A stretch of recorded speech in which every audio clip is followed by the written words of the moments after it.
pledge allegiance to the flag of the United States of America and to the republic for which it stands, one nation, under God, indivisible, with liberty and justice for all.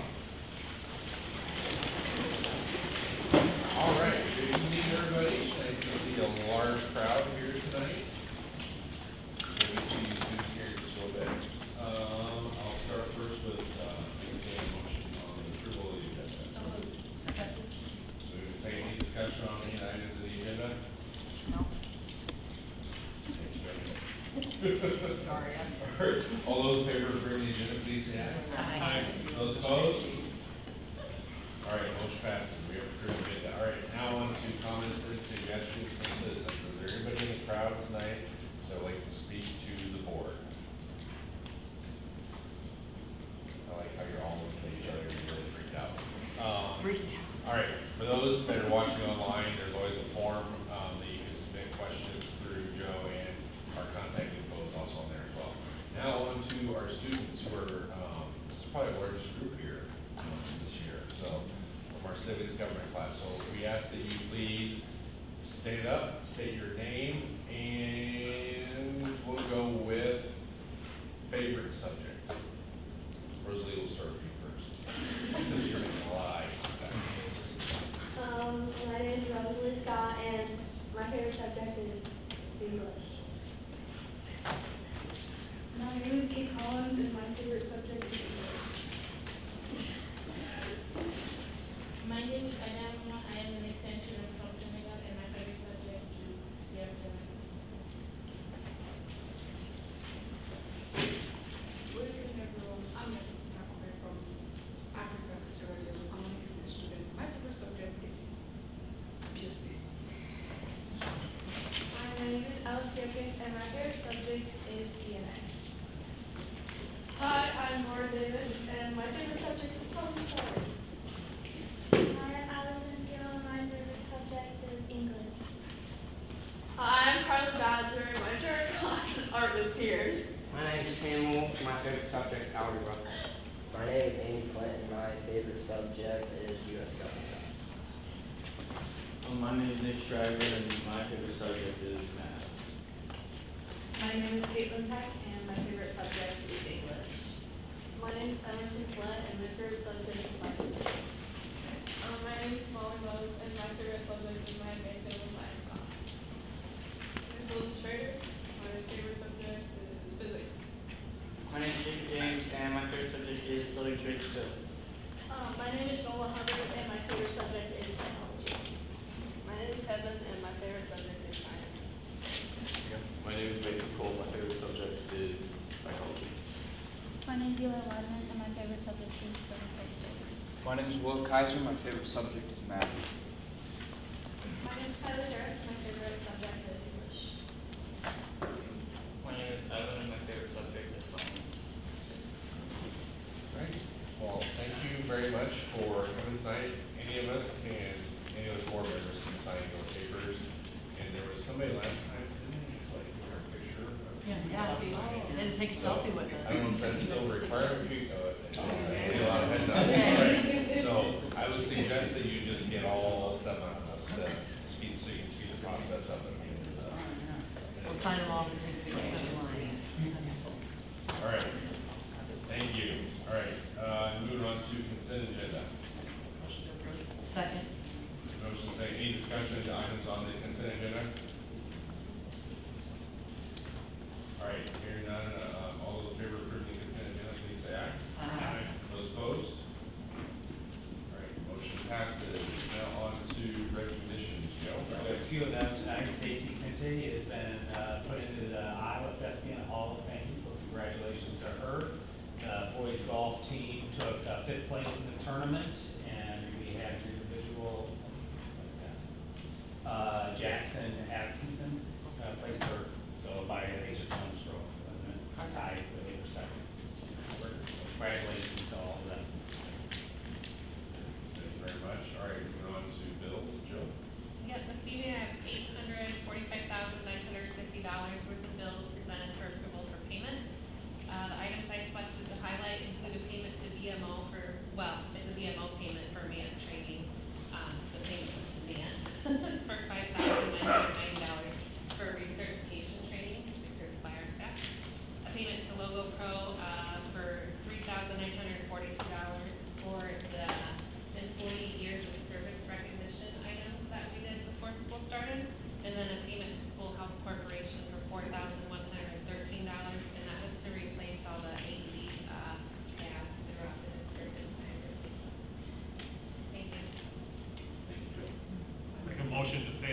Second. There's been a motion second. Any other discussion on these bills? All right, all those in favor, please say aye.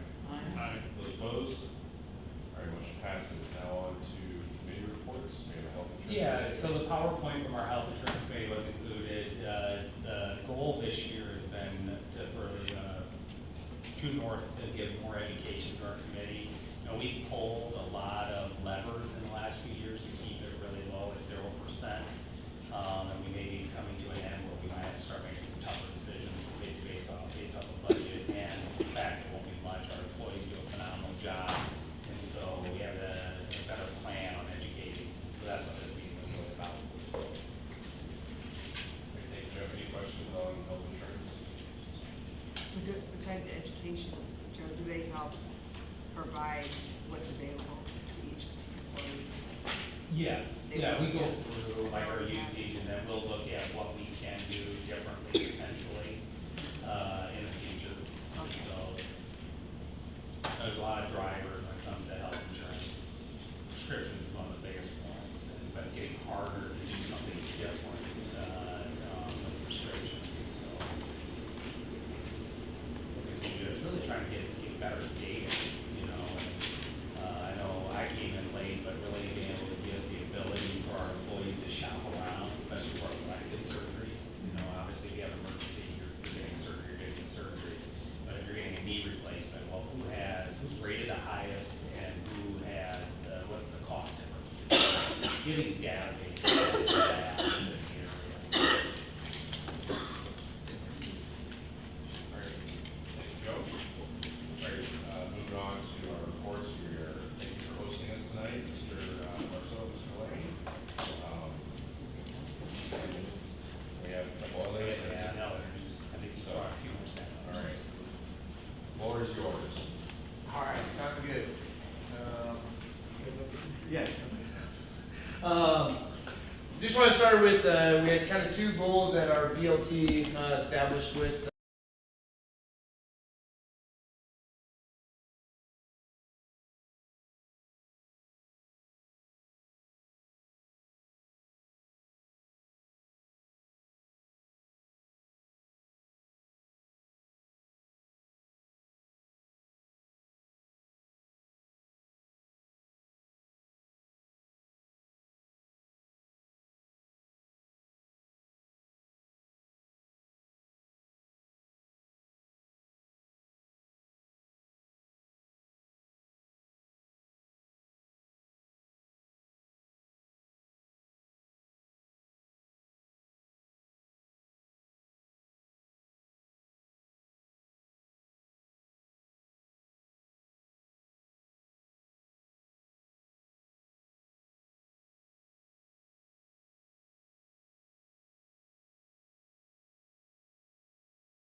on with this.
You guys were part of our poverty simulation in the cafeteria a couple of years ago. So we even went back and revisited, like, what did we pull from that? And we don't want that to just be a, hey, we did that, it was cool. We all felt really empowered by that, and then we forgot about it. So we tried to kind of pull some of those learnings together and then draw that through line. But this isn't something new.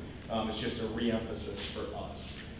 So with that, we go into our MTSS pyramid, which I know you all are familiar with.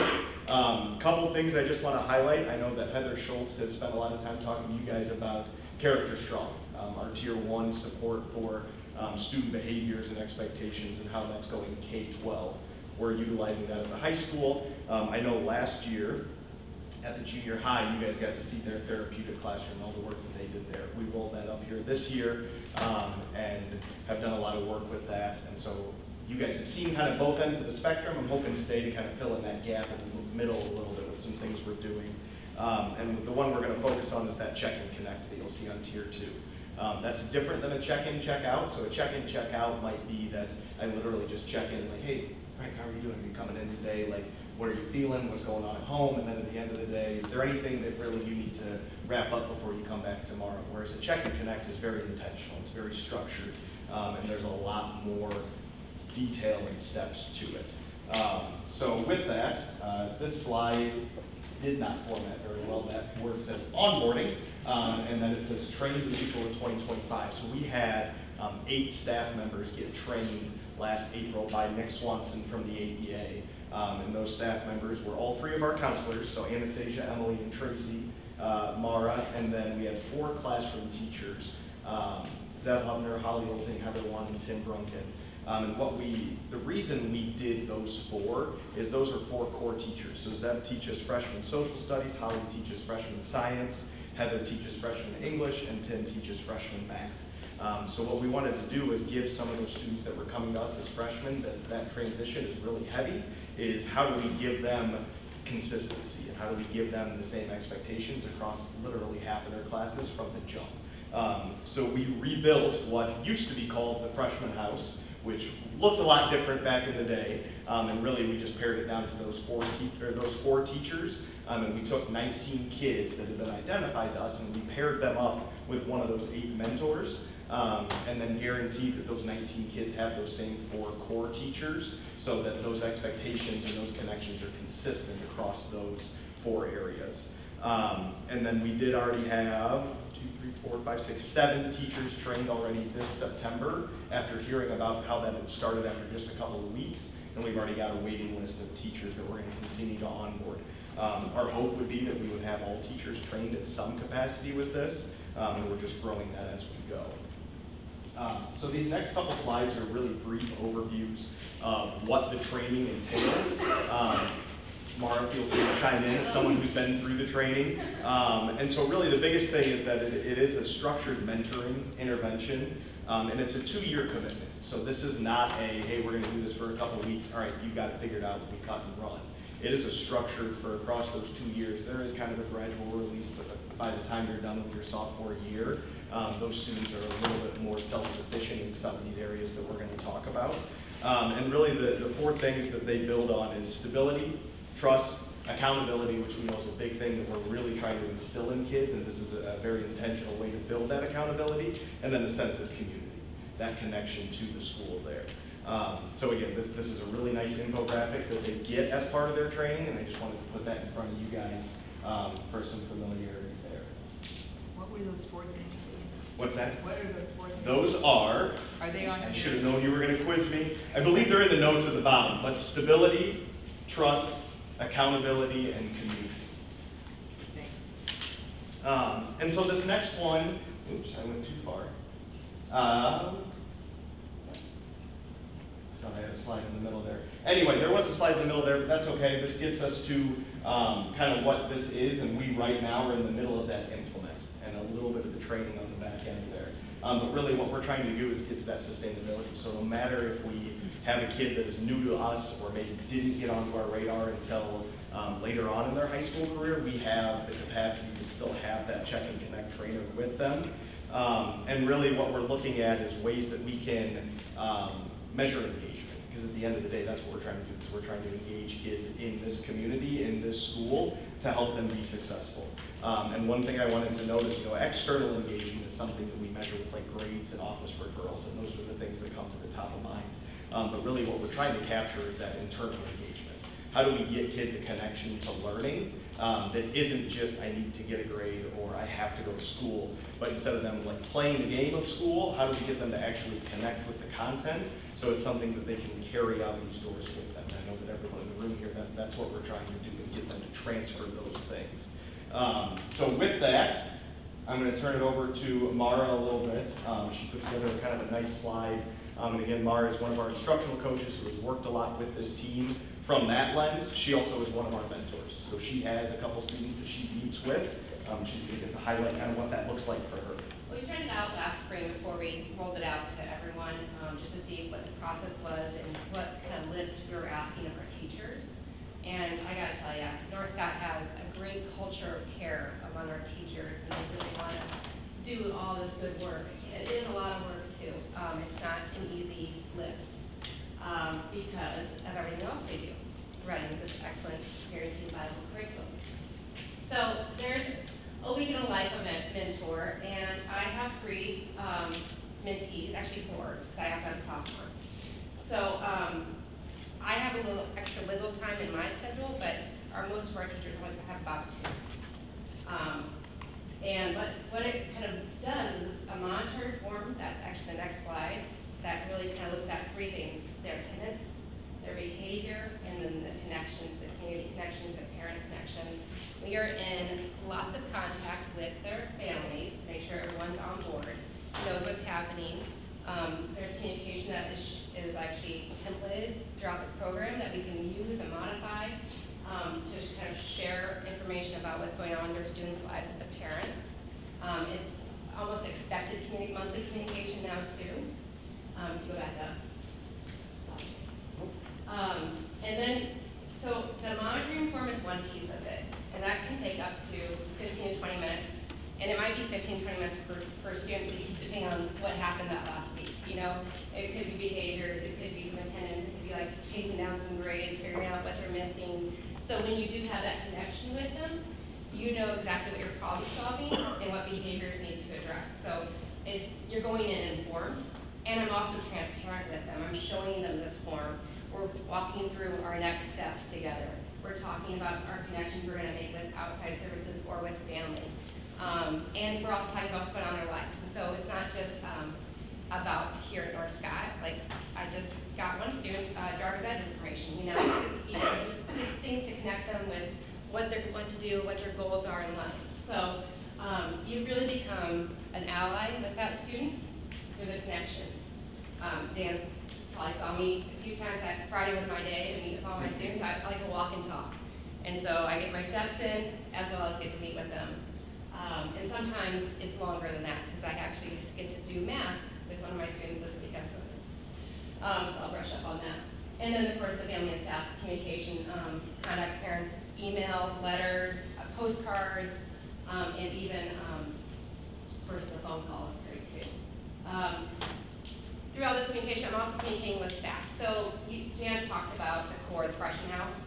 this is a guaranteed PLC time that we have Thursdays or Fridays, depending on A and B day, that those 4 teachers plus our counselors, plus myself, plus Dan, plus the AEA get together and we talk about our students. And sometimes we go one-through-one, kind of get all the vision of what's going on with our students and kind of get a good kind of overview of what's happening. And sometimes it's like, we just need to talk about these behaviors that are happening in this class. So that PLC is pretty valuable. And that's during their prep. That is not an extra prep, that's during their prep, so they're giving that up, that's how much they care. So this is a pretty powerful program. And there's a monitoring program. It looks just as tedious as it is. So we had some growing pains with that, but every student has one of these for every month.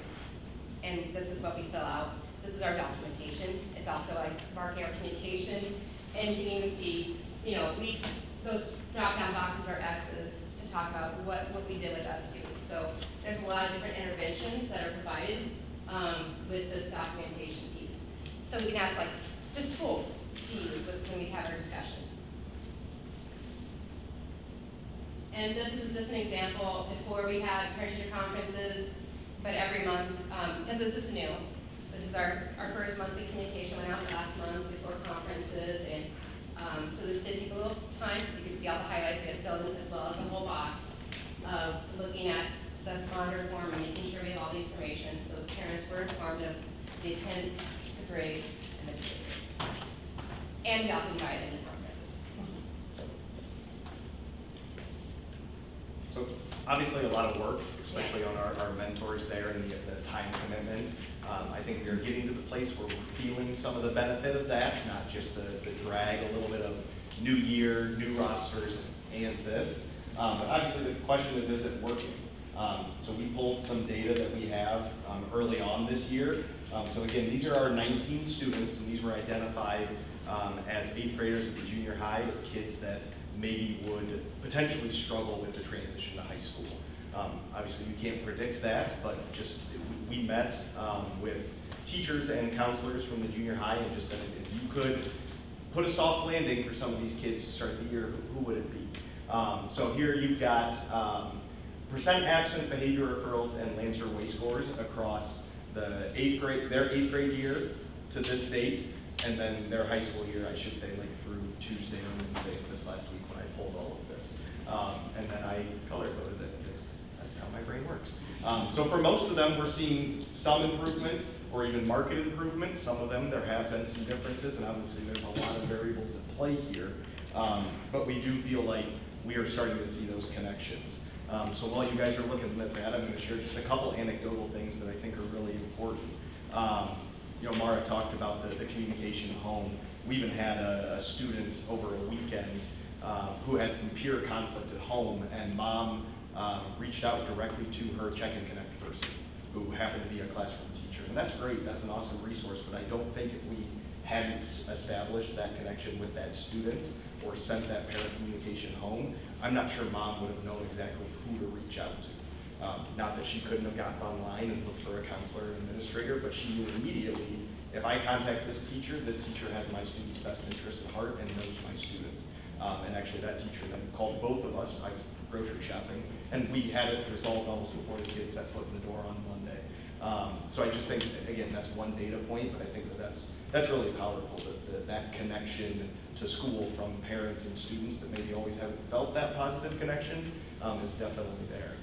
Another one I had was I had a student who got sent down to the office from a class, was not behaving appropriately. We were able to come to a resolution for that particular class, and he immediately asked, can I go to my next class for 5th block? I was like, if I can be so blunt, sometimes when a kid gets removed from class, they're not really interested in going back to class. But they were going to one of their roster teachers for Check and Connect, and they knew that was a safe place for them to go, and they knew that was a class that they were going to enjoy. And I, as the administrator, knew that I was sending them to a safe place, that they were going to be supported and welcome to the classroom.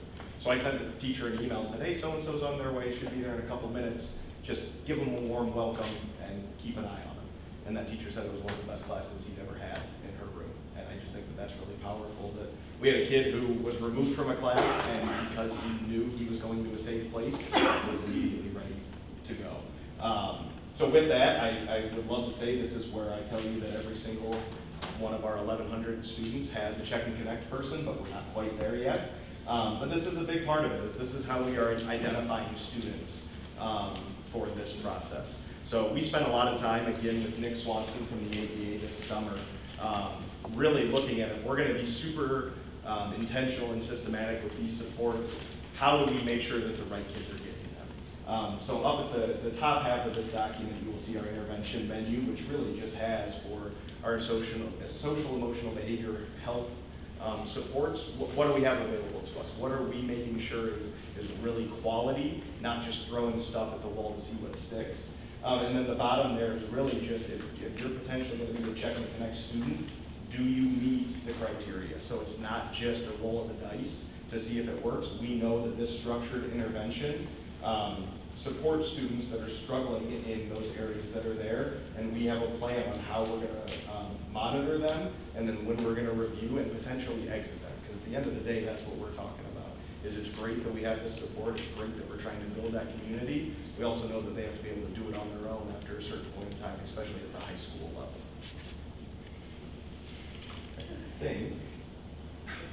I had a slide that said questions. So, questions.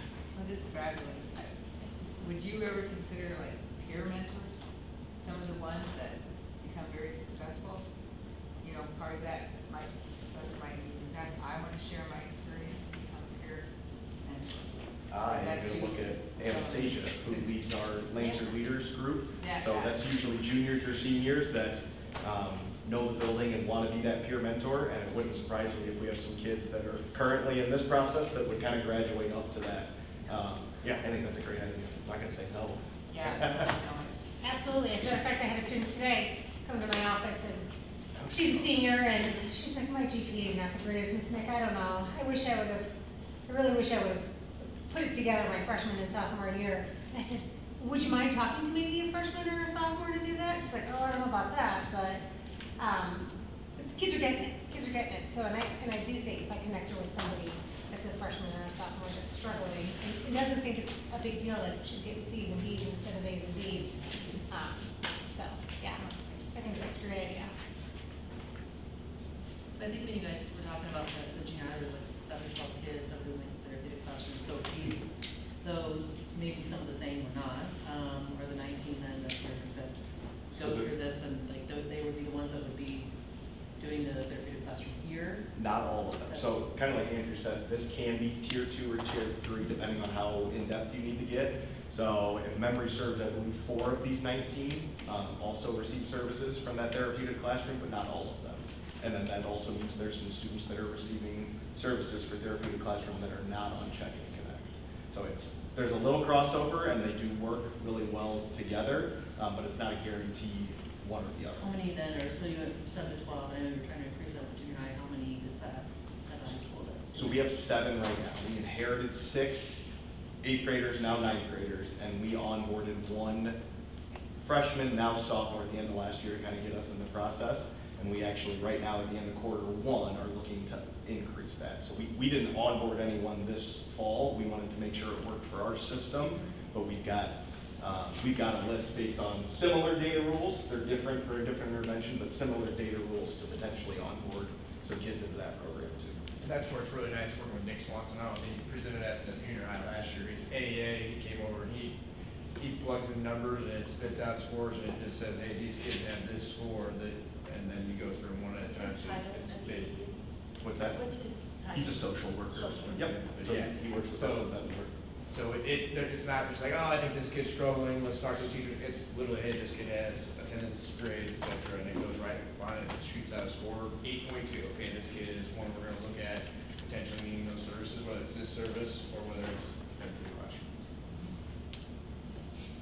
You mentioned that you have a waiting list for more teachers to get trained, which is pretty awesome. Yeah. You know, it's a heavy lift, like you said. They know it. And I love the comment, the culture of care. Do you see as more teachers get the training that maybe you can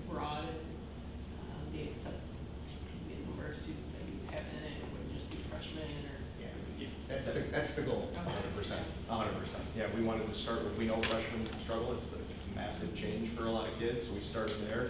But yeah, I would love to say that, you know, Nick comes in and he does the training in-house as part of his work with our school. I would love to say we get a critical mass trained via him, and then we just start doing it as part of our professional development throughout the year, and it's just an expected part of what we do. But I think that, as Mara said, she got 3 down 4. There is a magic number. You don't want to give each teacher 4 or 5 or 6 and then not do the job that they should do with that student. So there is a kind of a magic number. So yeah, we're trying to keep probably 2 to 3 per teacher. Well, and scheduling groups of board teachers would be difficult. Yeah. Yeah. He's a schedule wizard. Yeah. So thanks for working that out. Yeah. How long is the training? It's 2 full days. 2 full days. 2 8-hour days. I think he lets you eat lunch, right?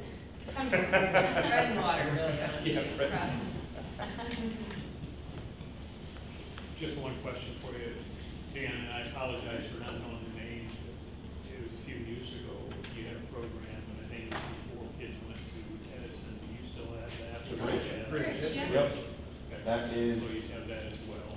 Yeah, so it's on one of these, yeah. So with our tier 3, looking at the bridge is one of those. And so yeah, we're working that direction, and we've gotten better at identifying those kids too. And that moves in their sophomore and junior year, and more on that credit efficiency piece of that too, so grades are a little bit more. Yeah. So they're gonna start with this next? Potentially, yeah. If they're still on that path? Yep. I have one final question too. I think it's just one question. I saw your spreadsheet. I know you love spreadsheets. I do. As we try and break this stuff up, I mean, that's an added burden on teaching staff to have to fill that out. How do you balance that wanting to add more kids, but also, I mean, I look at that and it's like, oh my goodness, it can be 20 minutes to fill that out. So, which may not, but I'm just saying, how do we balance that? Is inherently you want the outcomes, and I know you do that, but to me, that's like a lot of that right there to kind of prove what we all kind of know that relationships matter. Yeah, I think we'll get better at identifying why a kid might need check and connect, and then you are spending more time collecting that specific data. So if it is attendance, not that you're not looking at the grades or the behavior referrals, but you're spending most of your time on how many classes did they miss this week, or if it is grades, that's where you're spending most of your time. We've also had brief discussions about pulling a lot of this and automating it, which like gets me excited. So just being able to pull it once a week, and then they don't even have to go find a lot of it, it just populates. And then I think Mara's done a great job. I know some of these were provided, but they've done a great job building a lot of these templates so that some of the mundane things are copy-paste and a little more formulaic. So trying to streamline that part of it as much as we can. But yes, you're right. I mean, at a certain point, what's the payoff of work? Some of the most important things I think can go back up is the notes section. So even though the attendance and stuff, depending on what they talk about, it's really important too. So that notes section is kind of where a documentation of what happened that week. And the other things are just really easy drop-down menus. So once you have the classes in, it's kind of, it just help out. It's just getting it started. Plus, even the basic and the intensive, it helps you to bring consistency too, as much as you can. This is customized. Love it. Stuff, that's fantastic. I love how you use the simulation, the poverty simulation. I was reading about it. Okay. That was a great class. It was. That was That was awesome. good. You guys do that too. Oh. Good job. Thank you. Wow. Very good. Thank you. Thank you. Good job. Lucky Thanks, Mark. students we have. All right, we have no old business tonight. Now there's new business, basically just the first reading of the policy committee recommendations, so no board action. Correct, and all of those included are the ones where the law changed, the language removed from the laws, and so it shows that there are really no changes to what the policy was out of the meeting of the laws. Any policies where we have to do some more change into it, those will be reviewed next week by the policy committee. And so next week, these will be on the next meeting for a second reading, so any questions you have, please let me know. Thank you, Joe. All right, now on to the superintendent's report.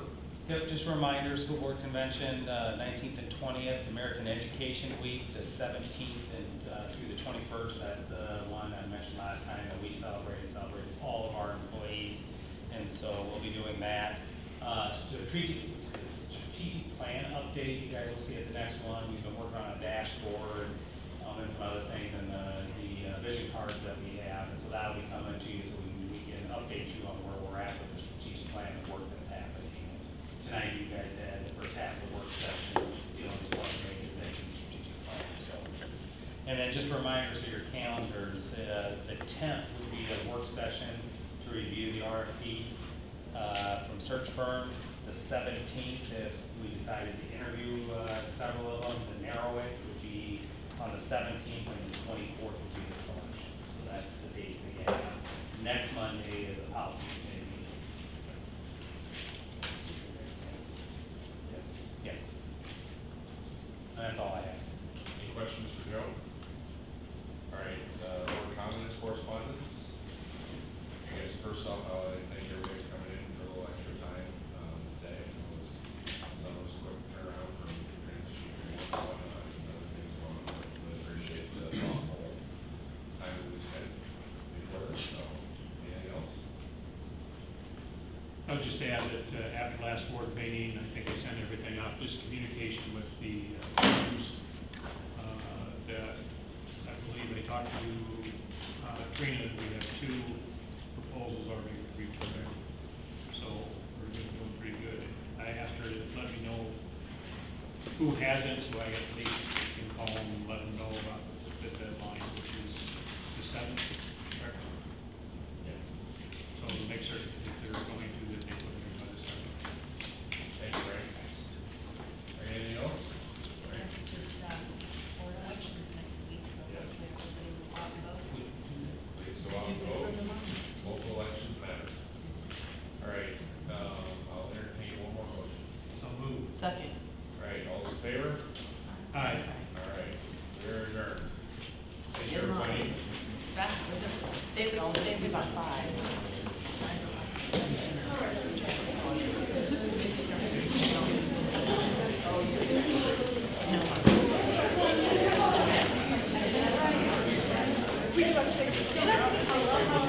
I'm fine, congratulations.